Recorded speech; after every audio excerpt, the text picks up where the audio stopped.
Hello, everyone.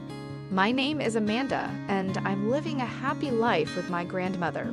You often have heard people saying that they miss their childhood, but this is not true in my case.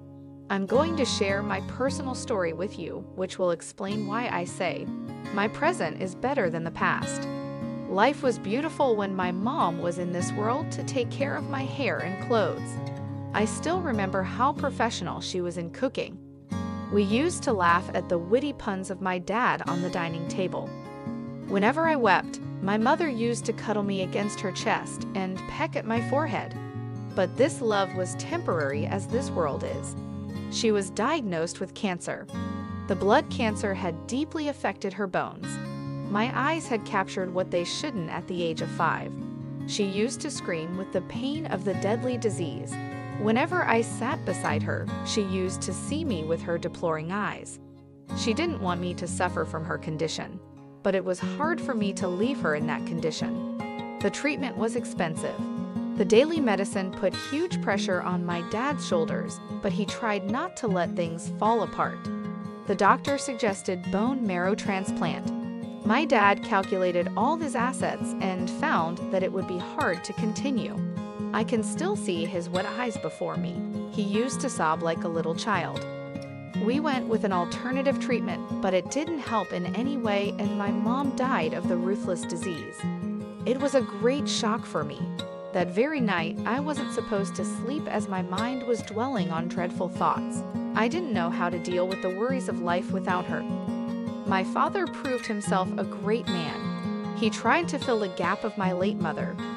He used to spare some extra time for my useless questions. He fixed hours to watch movies with me. I knew that he often faked smiles as he missed my mom. He was a great lover as far as I know, because mom never complained about him, nor did he shout at her. Now I was his strength and he was mine. We were living for each other. 2 years after the death of my mother, while we were at the dining table, he told me, "Dear, I don't know how to start, but..." I interrupted, "What's that?" As I saw his face, he was hesitating to initiate the conversation. He asked slowly, "Don't you feel lonely in this house?" I replied with a smiling face, "No, because I got you to take care of me." He chewed what he had in his mouth and shared his thoughts. "I was just thinking that I wouldn't be able to take care of you." Before he could narrate what he had to say, I jumped into his dialogue. "But you are the nicest father in the whole of the universe. I think you need motherly affection too."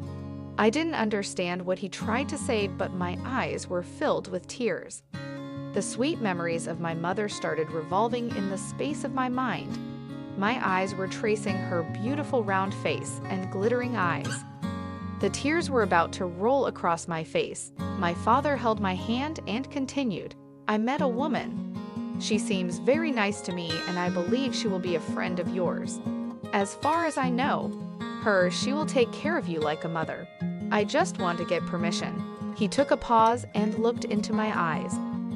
He asked gently, "Will you allow me to marry her? I hope it will help you. Maybe we need it." He wasn't supposed to ask for my permission, but he did it like a gentleman. I had a firm belief in my father. I knew that he would never leave me alone, and it would be in our favor.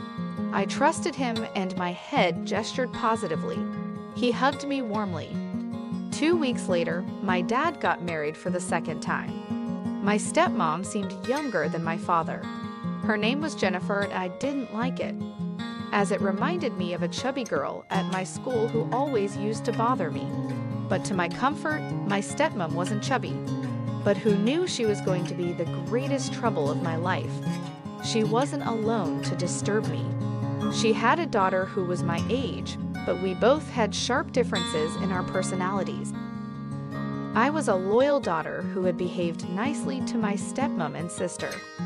There was something wrong with them, as they never accepted me as a part of their family despite all my loyalty. They were smart actresses and used to behave nice to me in front of my father, and when he disappeared, the house was worse than hell for me. Life was hard for me after my dad had married to that very cunning lady. I kept my mouth shut, not because of her threats to me, but for the love of my dad, as he had already suffered a lot. Life was going on. Each day brought a pathetic experience to my childhood. The greater disaster occurred when my dad went behind the bars. He was blamed for fraudulent activities with the accounts of the company where he worked. I knew that my father couldn't do that. Someone had done wrong and my dad was about to pay for him. The financial condition of my dad didn't allow him to get the services of a good lawyer.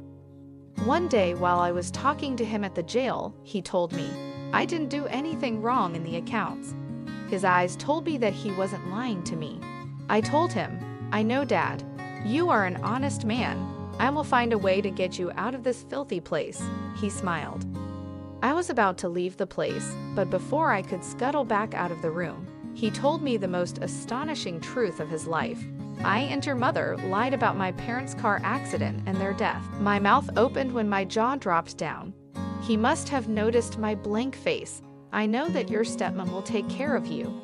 But in case you need any support, just contact your grandparents. I hope they will not leave you alone.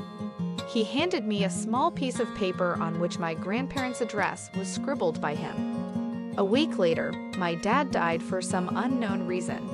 I knew that my life was going to be worse than hell, as my stepmom would be no less than Lucifer. According to the will of my dad, the house where we lived now belonged to my stepmom. She often taunted me that I was living rent-free there. So she assigned me the task of mopping floors round the clock. On the other hand, they were enjoying serials on television. One night, while I was on my bed and struggling to sleep, my dad's words reverberated in my mind. I jumped on my feet and slithered towards the table. Picking the piece of paper from the drawer, I read the address. It wasn't possible for a child like me to cover such a long distance alone. I came back to the bed and slept with the hope to see my grandparents someday. That very night, I dreamed that someone was standing near the head of my bed to take me away. Maybe it was a gesture from God's side. 2 weeks later, while I was cleaning the floor, the bell rang bitterly. My stepmom shouted from the kitchen and ordered me to see the door.